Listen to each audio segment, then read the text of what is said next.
Mga ka-POV, Part 7 na tayo. More fun, more laughs, at syempre, more relatable Pinoy kwento. Simulan na natin! Yung taho na parang forbidden love? Nandyan na pero hindi mo mahawakan kasi barya lang ang kulang.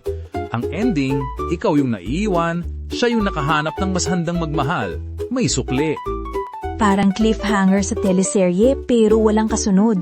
Nasa kalagitnaan ka ng pakilig, biglang spinning circle ang bida. Ang love life mo pwede pang tisin, pero wifi? Hindi pwede.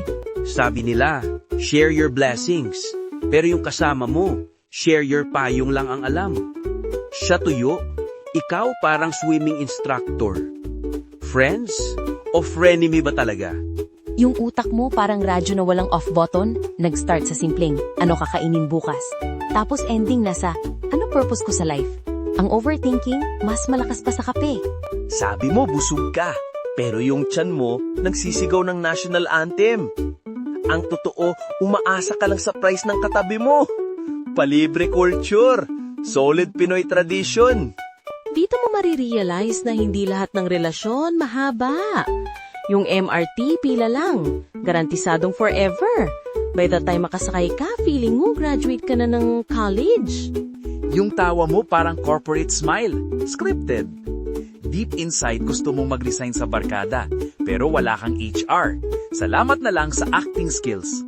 Hindi mo kailangan ng iPhone, may libreng alarm clock courtesy of manok ni kapitbahay. Ang problema, 4 AM pa lang. Salamat Kuya Rooster, advance ka magpa-good morning. Alam niyo yung feeling na kahit hindi ikaw ang may-ari ng bahay, ikaw ang official key master ng buong barangay? Kasi ikaw lang ang marunong mag-timing sa lock na parang laging may mood swings. Alam mo yung nagpabaro ka ng Tupperware, tapos ang binalik sa'yo, ice cream tub na walang takip? Classic Pinoy Exchange Program kung saan laging may nawawalang piraso. Pinoy Talent Show sa sala. 3 ang contestant, 1 lang ang mic. At lahat gustong mag-grand finale. Walang cash prize, pero may high blood garantisado. Bakit kaya parang may secret society ang tsinelas? Laging isa lang ang nawawala. Para kang laging nasa detective case. The mystery of the missing left foot. Ito na yung real-life Hunger Games ng hapag. 1 pirasong manok, 5 kayong contestant. Ang panalo, yung marunong mag-charm kay nanay. Kung may math exam sa jeep, ikaw yung top student. Lahat ng bayad sa'yo dumadaan, tapos dapat tama pasukli mo. Libre stress, libre pressure. Alam mo yung isang payong pero 3 kayong nagpipilit kumasya? Parang friendship test na kung sino ang willing mabasa para hindi mabasa ang hair ng isa. Akala mo, jackpot ka sa sagot gulaman. Pero nung sinipsip mo, yelo lang pala ang ka-love life mo. Niloko ka na, in-freeze ka pa. Ang tunay na unsung hero ng tropa, ikaw ang taga-picture. Lahat sila may profile pic, ikaw may memory card. Ng camera mo. Pinoy Engineering Test. Paano magkakasya ang 4 sa sidecar? Simple lang, walang personal space pero may bonding. Walang makakatalo sa Pinoy creativity.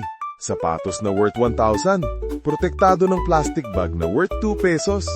Alam mo yung adrenaline rush pag narinig mo yung ting ting ting ng sorbetero? Pero ayun, epic fail.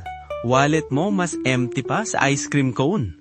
Walang matitira sa fiesta, pero may take-home ka na good for 3 days. Literal na 8 all you can hanggang Monday. Gutom ka na, craving ka na. Pero ang pila sa Jollibee, parang BTS concert tickets. Ang tanong, makakarating pa ba sa tray ang Chicken Joy? Ang tunay na oras sa Pilipinas, kung may usapan ng 3 PM, automatic yan. Warm up lang yon para sa 5 PM arrival.